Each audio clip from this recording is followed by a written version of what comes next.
Hello guys, this is Elias with ya. Today we will be discussing Discrete Structures Exam 2, which states Programming Exam. Use the Cashier's algorithm, develop a program that randomly selects a total charge, randomly selects a payment in dollars and cents that exceeds that charge, then have the program calculate the change in pennies, nickels, dimes, quarters, ones, fives, and 20s. Bonus points for anyone who writes a program that can count change back.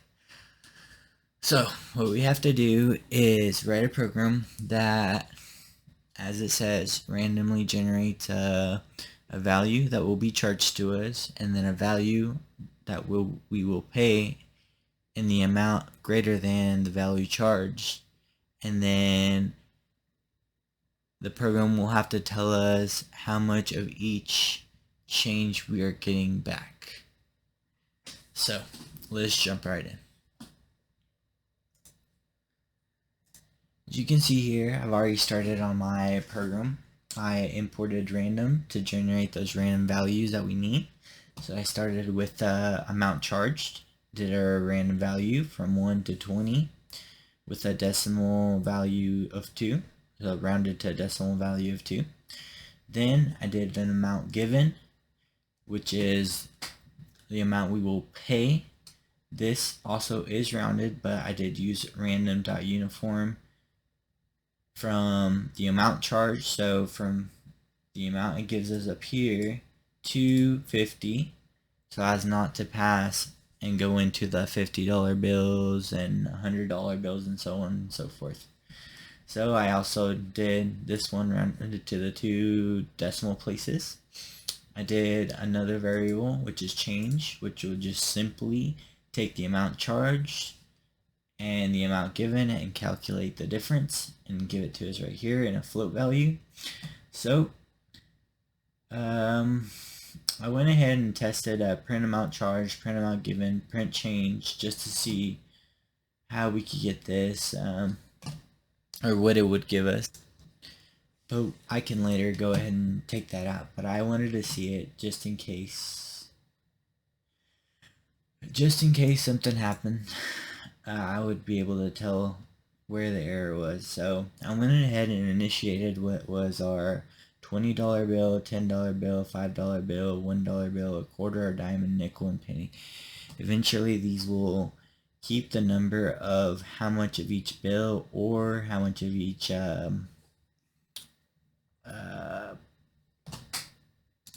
coin we will need. So I started with while change does not equal 0. So we started with changes this, which is the amount charged, the difference between the amount charged and amount given, while it does not equal 0. And I started from least to greatest. So I started from pennies, dimes, nickels, quarters, dollar bills, $5 bill, $10 bill, and $20 bill.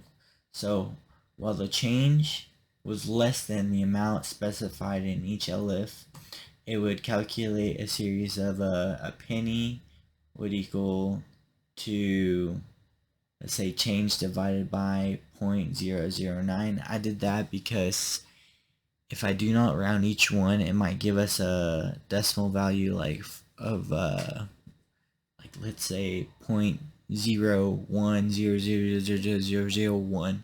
So I just left it like that. It'll make sense later on, but this will initially generate our variables, or yeah, it'll give value to our variables over here. So while this code is running, it will give all those variables an amount.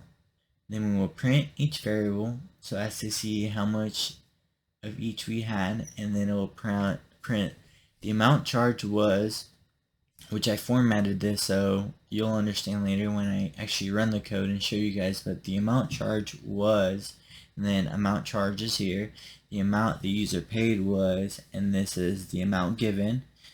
The change given back was, and this is the change U, which we got up here. Yes, change U right here. And then I did another change just because change was gonna, the variable change was gonna change no pun intended, was going to change as it was going down this while statement. So I had to generate another variable to keep the amount of change we started out with.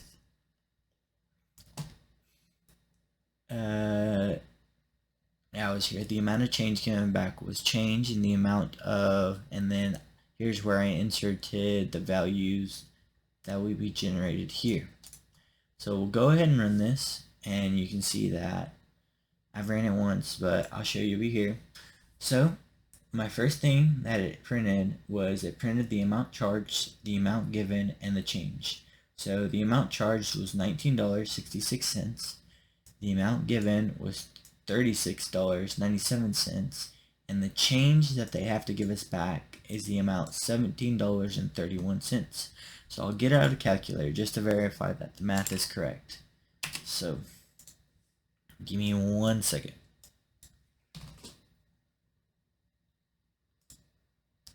Screen 2. I'll go ahead and change this to our calculator. Alrighty, we have it right here. So let's go ahead and do a comparison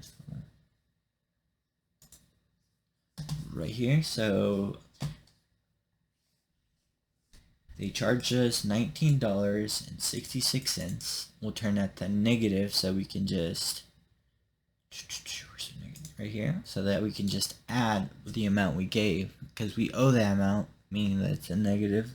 We paid with $36.97, so $36.97, which will give us a value of $17.31, which is the change given to us right here. So far so good. We'll continue. So I went ahead and printed each bill. So print bill 20, print bill 10, 5, 1, quarter, dime, nickel, penny. So let's see if just counting this right here will give us our change of $17.31. So 0 $20 bills, 1 $10 bill, 1 $5 bill, that's 15, 2 $1 bills, that's 17. Now we go over to our quarters, 1 quarter, so 17.25, 0 dimes, so still 17.25, 1 nickel, so 17.30 now, and 1 penny, 17.31. So far, it's giving us the exact change that we want, just printing this out.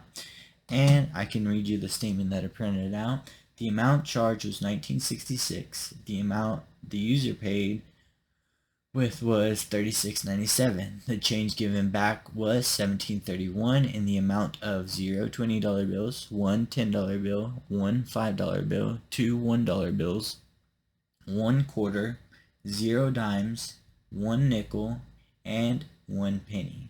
So we can see there that it did generate the quantity or the amount of change in bills and coins required to get our actual change from the difference that was being charged and what we gave them. Now let's test to see if it generates random numbers each and every time and see if it is pretty consistent. So I'll go ahead and run this 1 or 2 more times just to verify. So I ran it again. As we can see, there is a different value charged, there is a different value given, and there is a different change. So let's see if this makes sense. The amount charged was $6.36. The amount the user paid was $24.48. The change given back was $18.12 in the amount of 0 $20 bills, 1 $10 bill, 1 $5 bill, 3 $1 bills. So that's 18. 0 quarters,